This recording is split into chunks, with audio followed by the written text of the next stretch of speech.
नमस्कार दोस्तों, आप देख रहे हैं दिनेश टॉक्स। तो भाई आज की वायरल चर्चा हम स्टार्ट कर चुके हैं। अब मैं आपको बताता हूं कि केजरीवाल में ऐसा क्या है। जी हाँ, ये लोग सब सवाल पूछ रहे हैं भाई केजरीवाल में ऐसा क्या है कि जिसके लिए यूएन में सवाल पूछे गए कि भाई इनके साथ फेयर ट्रीटमेंट होना चाहिए, फेयर ट्रायल होना चाहिए। जर्मनी वाले कह रहे हैं कि इनके साथ फेयर ट्रीटमेंट होना चाहिए और अमेरिका के कई सारे स्पोक पर्सन कह रहे हैं कि भाई इनके साथ फेयर ट्रीटमेंट होना चाहिए। तो भाई केजरीवाल में ऐसा क्या है?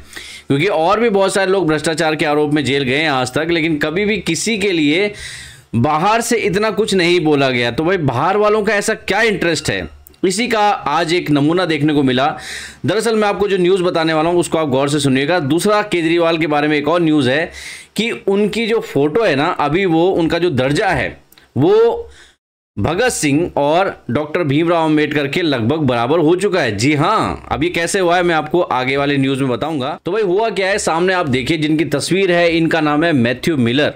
अब ये यूएस में स्टेट डिपार्टमेंट में एक स्पोक पर्सन है जो बार बार मुद्दा उठा रहे हैं कि भाई केजरीवाल जो कि सिटिंग सीएम है उनके साथ फेयर ट्रायल होना चाहिए और इस पर हमारी बराबर नजर है। और इसके बारे में वो डेली स्टेटमेंट लगभग जारी करते जा रहे हैं, यानी मल्टीपल उन्होंने इस बारे में बात उठाई है। अब यहां पर एक पाकिस्तानी जर्नलिस्ट बताया जा रहा है, अब उसकी आइडेंटिटी नहीं पता है, बट उसने क्वेश्चन पूछा है मैथ्यू मिलर से कि भाई इंडिया के बारे में तो आप बहुत चिंतित हो, हर मामले में उनमें आवाज उठा रहे हो, मगर पाकिस्तान के लोग जो जेल में डाले गए, जो कि बहुत प्रमुख विपक्षी पार्टियां हैं, उनको जेल में डाला गया, उनके बारे में आवाज क्यों नहीं उठाई जाती, उनके बारे में सवाल क्यों नहीं किए जाते, वहां पर चिंता क्यों नहीं जताई जाती। तो ये सवाल जो है ये पूछा गया उनसे।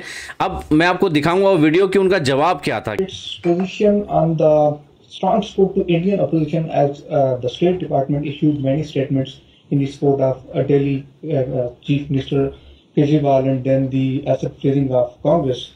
So it seems like United States have very strong position to condemning the attempts to silence the opposition in India. But regarding the political prisoners in Pakistan, specifically the female prisoners that are still behind the bars for many political charges. So why so strong position for Indian opposition and nothing for the Pakistani political prisoners? So I would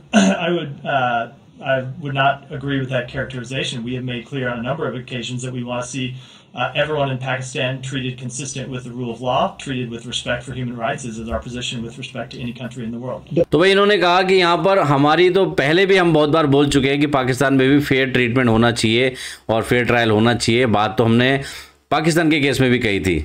तो अब आपने कितना notice किया इस चीज़ को, लेकिन ये मुद्दा उठा करके कुछ चीज़ें क्लियर कर दी हैं कि बाहर का इंटरेस्ट इंडिया में ख़ास तौर पर अपोजिशन पार्टी की तरफ क्यों है और क्या चाहते हैं वो। क्योंकि उनके देश के मैटर में डोनाल्ड ट्रंप को उन्होंने जेल में डाल के रखा था कुछ टाइम के लिए। अभी डोनाल्ड ट्रंप के ऊपर केसेस चल रहे हैं, वहाँ पर उनका अपोजिशन नहीं मार रहे, वो वहाँ पर अपोजिशन को साइलेंस नहीं कर रहे, उनका ट्विटर से उनको हटा दिया गया था। यानी अपने से अपोजिट आइडियोलॉजी वाले को साइलेंस करने का यूएस कर सकता है, मगर दूसरे के देश के मामलों में घुसने का उसका प्रोग्राम पूरा सेट रहता है।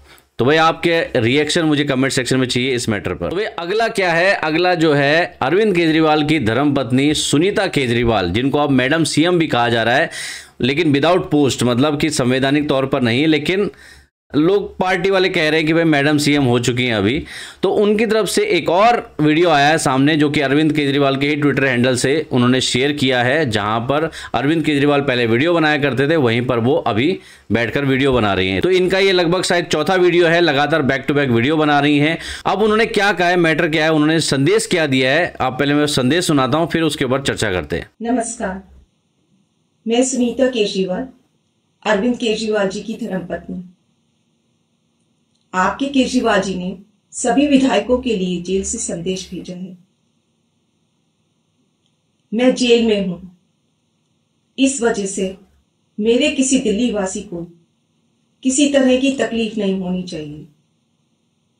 हर विधायक इलाके का रोज दौरा करे और लोगों से पूछे कि उन्हें कोई दिक्कत तो नहीं हो रही, जिसको जो समस्या हो उसे दूर करे। और मैं केवल सरकारी विभागों की समस्याओं का समाधान करने की बात नहीं कर रहा, हमें लोगों की बाकी समस्याओं का समाधान करने की भी कोशिश करनी है। दिल्ली के 2 करोड़ लोग मेरा परिवार हैं। मेरे परिवार में कोई किसी वजह से भी दुखी नहीं होना चाहिए।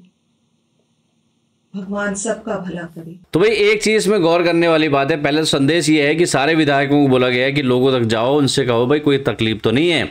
और ये सरकारी तकलीफ की बात नहीं कर रहा हूं मैं, ये तकलीफ कुछ भी हो सकती है, तुम्हारे पेट में दर्द हो तो वो भी बताओ उनको। यानी कहने का मतलब ये है कि कुछ भी तकलीफ हो, आपको पैसे की जरूरत हो तो आप उनसे मांग सकते हो विधायकों से। यानी वो कह रहे हैं कि हर टाइप की मदद उनकी की जाए।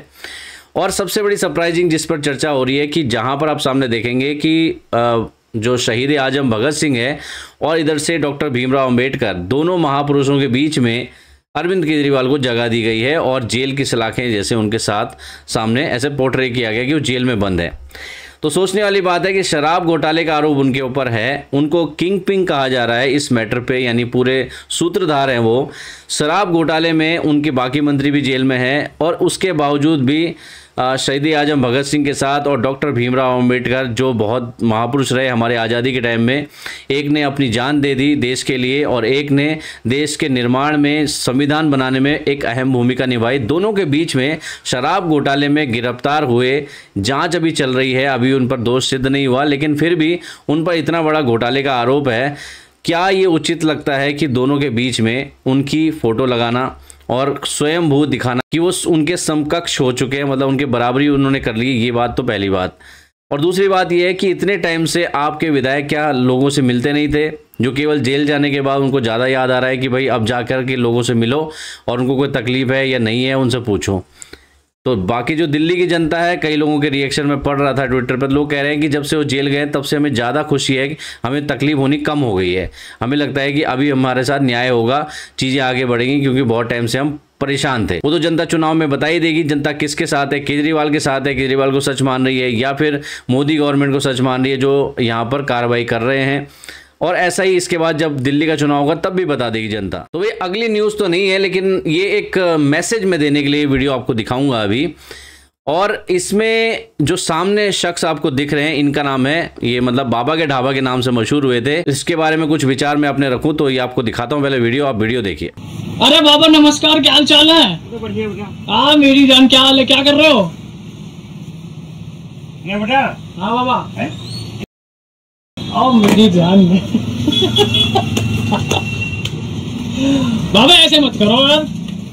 बेटा मेरी बात सुनो। हाँ। क्या तो आप अंधे हो? सही बात है। क्या अंधे हो? जब मुझे देख रोटी बना रहा हूँ तो खुश हो रहे हो। तो भाई आपने देखा इस वीडियो में जो बंदा है वो ब्लॉगर कोई है और मेरी जान करके बात कर रहा है। उम्र का तकाजा तो आप देख ही लीजिए, लेकिन जिस समय ये नया नया वायरल हुआ था बाबा का ढाबा, तब लोग कितने आंसू बहा रहे थे। बाबा जी बाबा जी बाबा जी की मदद करेंगे हम। इतने सारे मतलब लोग कह रहे थे कि भाई इतने बुजुर्ग काम कर रहे हैं, हम इनकी मदद करेंगे, इनके बच्चों ने शायद छोड़ दिया होगा। मतलब कुछ भी इमोशनल स्टोरी। आजकल जैसे बड़ा पाव गर्ल चल रही है, ठीक है, एक महिला काम कर रही है, बाकी जो पुरुष काम कर रहे हैं उनका कुछ नहीं। जो रात दिन कोई पकौड़े बना रहा है या कोई नॉर्मल काम कर रहा है, मजदूरी का काम कर रहा है, वो मेहनत नहीं है। कहने का मतलब ये है कि सोशल मीडिया की अलग भावनाएं लोगों की, और राह चलते जब लोग अपनी भावनाएं वो अलग तरीके से दिखाते हैं, क्योंकि वहाँ उनको कोई देख नहीं रहा होता है, तो इसलिए वो अपने मन का इग्नोर करके लोग आगे बढ़ जाते हैं। लेकिन अगर सोशल मीडिया पे है ना, तो कमेंट भी करेंगे कि भाई हम इनकी मदद करेंगे, ये करेंगे, वो करेंगे। मेरा कहने का मतलब ये है कि किसी को भी इतना हाइप ना दो केवल उसकी स्टोरी सुन करके, या फिर किसी को इतना मजाक ना बनाओ किसी का कि भाई उसको भी जीने का हक है, उसको भी सम्मान से रहने का हक है। रानू मंडल की कोई गलती नहीं थी, बाबा के ढाबा की कोई गलती नहीं थी। लोग उसके पास आए, खुद उसको फेमस किया, खुद बाद में उसके साथ तिरस्कार कर रहे हैं, यानी उसका मजाक बना रहे हैं। जो भी चीप माइंड से उनके पास जाते हैं वीडियो बनाने के लिए और उनका मजाक बनाने के लिए, ताकि 10 लोग और मजाक बनाएं, तो भाई तुम्हें तो नरक में भी जगह नहीं मिलने वाली। तो मुझे बस इतना ही कहना है, सच्चाई को देखो, सच्चाई को समझो और सच्चाई को ही आगे बढ़ाओ। तो बस दोस्तों, ये तक था आज का वीडियो। कैसा लगा आपको कमेंट सेक्शन में बताइएगा। वीडियो को लाइक करके जाना, चैनल को सब्सक्राइब करो। मैं मिलता हूँ नेक्स्ट वीडियो के साथ, तब तक के लिए जय हिंद।